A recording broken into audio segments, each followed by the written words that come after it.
kasih di dalam Tuhan Yesus Kristus, kita akan bersama-sama membaca dan merenungkan firman Tuhan.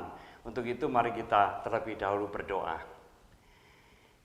Kami saat ini akan membaca dan merenungkan firman-Mu. Kami memohon pertolongan dan pimpinan dari Tuhan, supaya kami boleh mengerti dan memahami apa yang Tuhan kehendaki. Di dalam Kristus kami berdoa. Amin. Saudara yang saya kasih, saya akan membacakan bagian Alkitab yang akan kita baca dan kita renungkan bersama akan terambil dari 1 Samuel pasal yang ke-16 ayat 1 dan ayat 2. Saya bacakan demikian.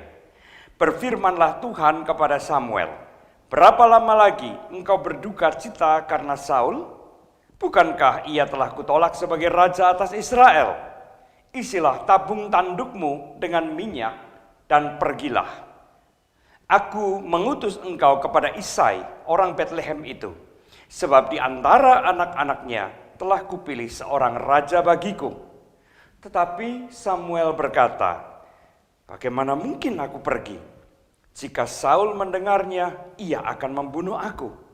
Firman Tuhan, bawalah seekor lembu muda dan katakan, aku datang untuk mempersembahkan korban kepada Tuhan. Demikianlah firman Tuhan. Saudara yang saya kasihi, setiap kita pasti pernah mengalami kegagalan. Dan apa yang kita rasakan ketika kita mengalami kegagalan tersebut, ada bermacam-macam perasaan tentunya. Ada yang kemudian menjadi takut untuk melangkah lagi. Ada yang larut di dalam penyesalan yang seolah-olah tidak ada habisnya. Ada juga yang merasa bersalah, seolah-olah dirinya lah yang menjadi penyebab utama atau bahkan satu-satunya atas kegagalan tersebut.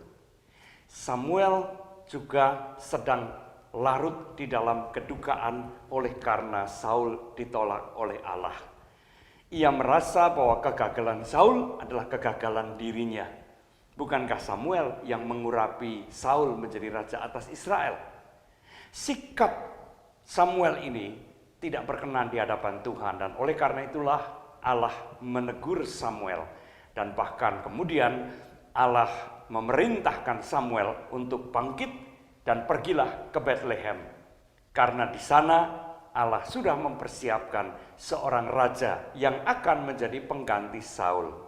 Saudara-saudara yang saya kasihi, Betlehem pada masa itu adalah wilayah yang terkenal sebagai wilayah yang paling subur, paling makmur. Ia terletak 9,5 kilometer kira-kira di sebelah selatan kota Yerusalem. Kesanalah Samuel diutus oleh Allah untuk menemui keluarga Isai. Tetapi tentu saja jalan menuju ke sana tidak mudah seperti yang dipikirkan oleh Samuel. Kalau Saul tahu, ia pasti membunuh dirinya.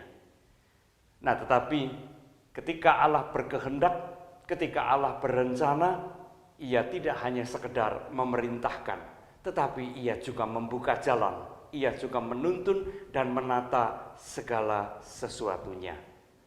Saudara-saudara yang saya kasih dalam Tuhan Yesus Kristus, kita juga pernah mengalami kegagalan. Mungkin yang kita rasakan, perasaan-perasaan yang ada di dalam diri kita itu campur aduk. Ada trauma, ya, ada penyesalan, ada merasa bersalah, ada ketakutan untuk melangkah, dan sebagainya dan seterusnya.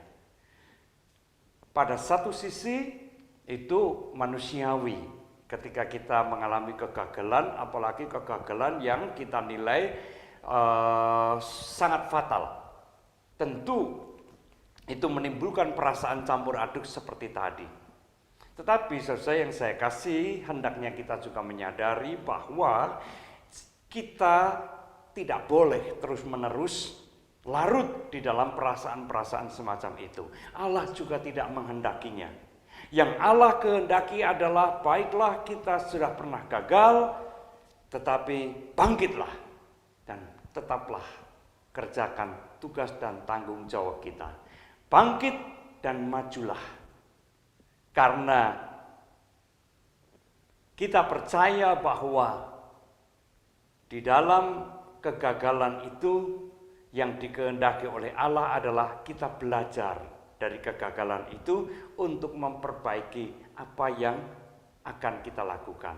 Kita tidak bisa mengubah apa yang sudah terjadi, tetapi kita bisa mempersiapkan diri untuk melakukan segala sesuatunya dengan lebih baik daripada di masa lalu. Percayalah bahwa jikalau kita juga memiliki semangat semacam itu, maka Allah juga akan menuntun kita. Dari kegagalan, seseorang bisa bangkit. Kita mengenal ada satu semboyan from zero to hero, artinya dari nol bisa menjadi sesuatu yang sungguh bernilai. Sangat mungkin bahwa ketika kita bangkit dari kegagalan, Allah sesungguhnya sedang memimpin kita, menuntun kita, menuju ke situasi dan kondisi kehidupan yang lebih baik. Bukankah Samuel juga tidak menyadari bahwa ketika ia menuju ke Bethlehem, sebenarnya ia sedang menuju atau menyongsong masa depan Israel. Daud adalah raja yang terbesar. Samuel sedang berjalan menuju ke daerah yang sungguh sangat makmur, sangat subur, yaitu Bethlehem. Dan itu semua adalah kehendak dan rencana Allah.